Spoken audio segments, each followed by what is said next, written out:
Hey, sports fans. This is Robert with WTP Sports Dudes. Man, I'm so excited that the college football season has started.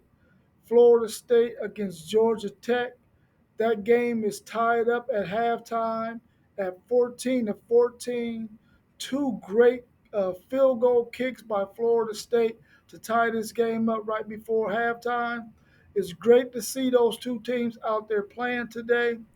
I'm very excited that Georgia Tech has a team that looks like they could compete in the ACC. Now, I watched College Game Day today, and it was very informative. They talked about NIL and the fact that the lawsuit that is being put against the NCAA, how it might play out. Now, many of us probably believe that there was a lot of tampering and things like that with players in the transfer portal trying to get players to leave their universities to go elsewhere. But what was pointed out during college game day was that players have agents, and those agents are the middleman that are testing the market for their players, much like what you see in pro sports. Now, anytime you have a middleman who's working for you, he is going to do what is in your best interest to go and try to find the best option for you as a player. And from those talks, it appears to me, in my opinion, that college football is starting to become more like the farm system that you see in Major League Baseball and the G League, what you see in the NBA. The college football game has players that are playing games and they're really auditioning to make it into the NFL. So this transfer portal and these agents are trying to put their players in the best position possible to see if they enter the transfer portal, who has interest in them and how many dollars they can get. That is very, very interesting because that looks like a professional format to me. But now with this lawsuit with the against the NCAA, now they threw a figure out there of $20 million to use to pay collegiate athletics and collegiate athletes. Listen, that really sounds like a professional thing to me. Now, listen, if they have a $20 million budget to play collegiate athletes at that university, that's like them signing a contract to get paid by that university while they're there, right? Just like an NFL player signing a contract or a Major League Baseball player signing a contract or like an NBA player signing a contract to play for that team, right?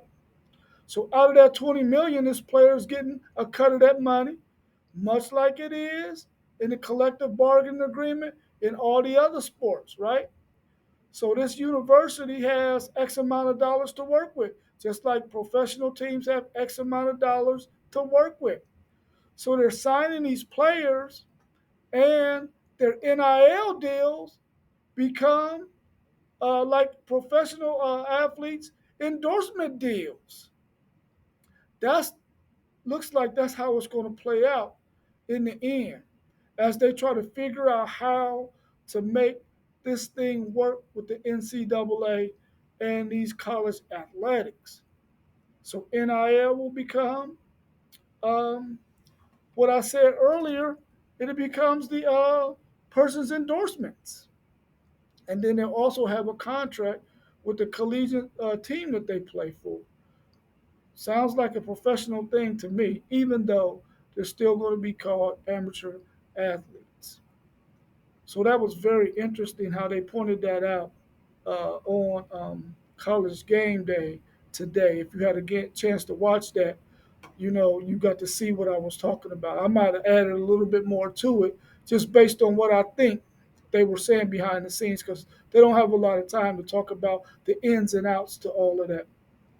But it was very interesting that Nick Saban did mention that teams are not tampering with getting players to leave their universities. They're not doing that because their agents, the athlete's agent, is going and looking for options for the person in which they represent. So that's not tampering. So we might as well get that tampering thing out of our mind about colleges trying to get players to leave their schools to come to the school that the other team wants to have that player at. So that's not happening. Agents are shopping their players like they do in professional sports, which is all legit. So we can get that tampering out of our minds. This game today, though, really was exciting in the first half, just to be able to see college football and to see what teams are able to do in this Georgia Tech and Florida State game. They came out running the ball really well, and they made adjustments defensively, both teams, and started slowing that running game down. But with that rain, that's the great equalizer in college sports when you have a team that might be more athletic than another team. When that rain or that weather comes down, it changes the outlook of games because a team that may not be as talented can slow that game down and can use that weather to their advantage.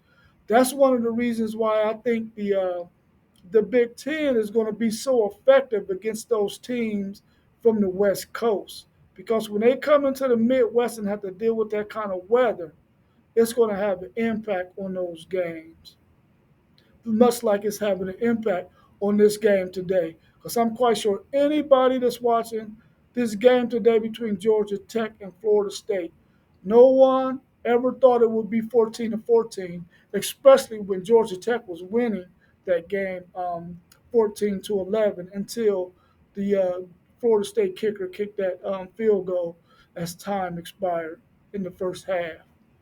So I'm very excited that college football is back and things are going well so far today. And I'm looking forward to seeing a couple of games later on today. I was very interested in the fact that they said that, teams can use tablets on the sidelines only, though, to use in-game videos, not to have anything outside of the in-game videos. They can't use it for analytics or things like that. They can just use it to look at in-game videos, the actual game that's taking place right now. They can't use it to pull down videos from previous games or from previous seasons, watching what a team's formation might be and what they did in that formation. They can't use it for those purposes, which I think is very, very good. And so that no one gains some type of an advantage by being able to do that. Also, I'm glad to see that how the headset thing is working in this game today. Even though the quarterbacks are still looking over at the sideline, they're still getting communication from their coaches in the headset. So that makes the game a lot better. And it really, to me, is really going towards a professional kind of way to play the collegiate game. I think a lot of the rules that are changing now are changing bit by bit so that they can get close as possible with the collegiate game to the professional football game, which is the way it should be anyway. Because when you look at all these other sports and their farm systems or their G leagues, the rules are the same as the professional sports rules are. So it's very important that the collegiate football game gets on pace with the professional football game. So as you'll see over the next couple of years, they'll start to get those rules paired up with the NFL.